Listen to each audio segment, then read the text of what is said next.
நவம்பர்ல சொன்ன மாதிரி குறைவா இப்போ வரைக்கும் குறைவா சென்னைக்கு பதிவாயிடுச்சு.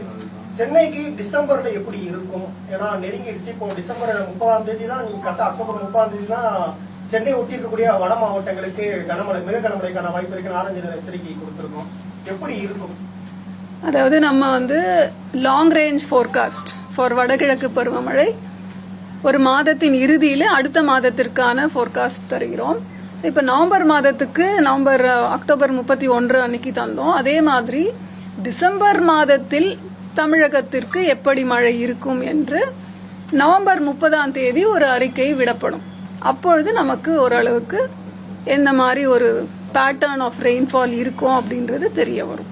இந்த வருடம் வெப்பச்சலன மழை கொஞ்சம் அதிகமா இருந்தது. அதனால வடகிழக்கு பருவமழை கணிப்பதில் சிக்கல்கள் இருக்கா? எப்பவுமே வெப்பசலனம் கன்வெக்டிவ் ஆக்டிவிட்டியோட சேர்ந்த இடி மின்னலுடன் கூடிய மழை பொழிவு இருக்கும். ஒரு மாதத்திற்குமே ஒரு ஃப்ரீக்வன்சி நம்பர் ஆஃப் தண்டர்ஸ்டார்ம் டேஸ் அப்படின்னு நம்ம காலநிலை படி கிளைமேட்டாலஜிக்கல் நார்மல்ஸ் படி நம்ம பார்த்தோம்னா நவம்பர்ல ஒரு 12 நாட்கள் மழை நாட்கள் அப்படின்னா அதுல தண்டர்ஸ்டார்ம் அசோசியேட்டட் ரெயின்ஃபால் இருக்கும். அது இந்த வருடம் தான் அதிகம் அல்லது குறைவுன்னு சொல்ல முடியாது. எது புயலா மாறக்கூடும்?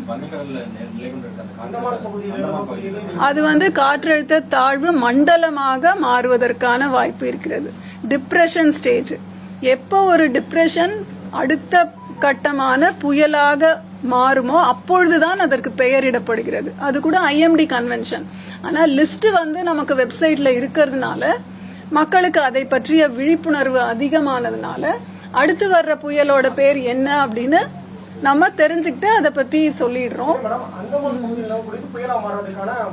அதுதான் இப்ப சொன்னது. இன்றைய தேதிக்கு அது காற்றழுத்த தாழ்வு மண்டலமாக மாறும் வாய்ப்பு இருக்குன்னு சொன்னோம்.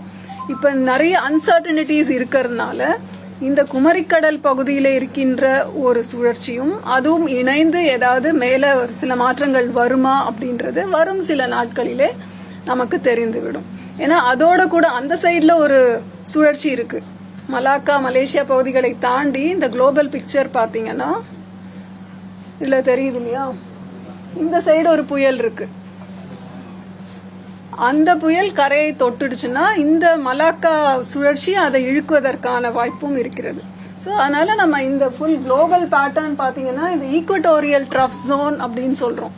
அதாவது கிழக்கு திசை காற்றும் மேற்கு திசை காற்றும் சந்திக்கும் இடத்துல தான் இத்தனை சுழற்சிகளும் நடந்து கொண்டிருக்கின்றன. அப்ப வளிமண்டலத்துல இது ஆல்மோஸ்ட் ஒரு 1000 கிலோமீட்டர் டிஸ்டன்ஸ்ல உங்களுக்கு இத்தனை மாற்றங்களும் நிகழும் பொழுது நம்ம மாடல்ஸ் ஒன்னொன்னும் ஒரு மாதிரி ஒரு இன்டர்பிரிட்டேஷன் தரும் பொழுது நமக்கு ஆக்சுவல் அப்சர்வேஷன்ஸ் என்னன்னு பாக்குறோம். அது நமக்கு இப்ப அப்பர் ஏர் அப்சர்வேஷன் அப்படின்னா 0 UTC 12 UTC தான் உலக அளவுல எடுக்கிறோம். அதை வைத்தும் நமக்கு அந்த சுழற்சிகளை குறித்த ஒரு தகவல் கிடைக்கும். கடலின் மேல் நமக்கு விண்ட்ஸ் எப்படி இருக்கு அப்படின்றது செயற்கைக்கோள் மூலமா நமக்கு கிடைக்குது. ஸோ இந்த எல்லா விதமான இன்ஃபர்மேஷனையும் வச்சுதான் ஒரு கன்க்ளூஷனுக்கு வரும்.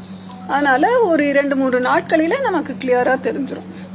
இப்போ இந்த வடகிழக்கு பருவமழையில ஏற்கனவே ஃபர்ஸ்ட் உருவான சைக்ளோன் கூட மோன்சா ஆந்திரா சைடு போச்சு. சோ தமிழ்நாட்டுக்கு பாதிப்பை ஏற்படுத்தக்கூடிய ஒரு புயல் உருவாகுவாங்க. நமக்கு மழை கிடைத்தால் நம்ம அனைவருக்குமே மகிழ்ச்சி. பாதிப்புகள் குறைவாக இருந்தால் நமக்கு மகிழ்ச்சி. ஸோ பார்க்கலாம் இது எப்படி அதோட நகர்வு இருக்கும் அப்படின்ற பொறுத்திருந்து பார்க்கலாம். ஓகே.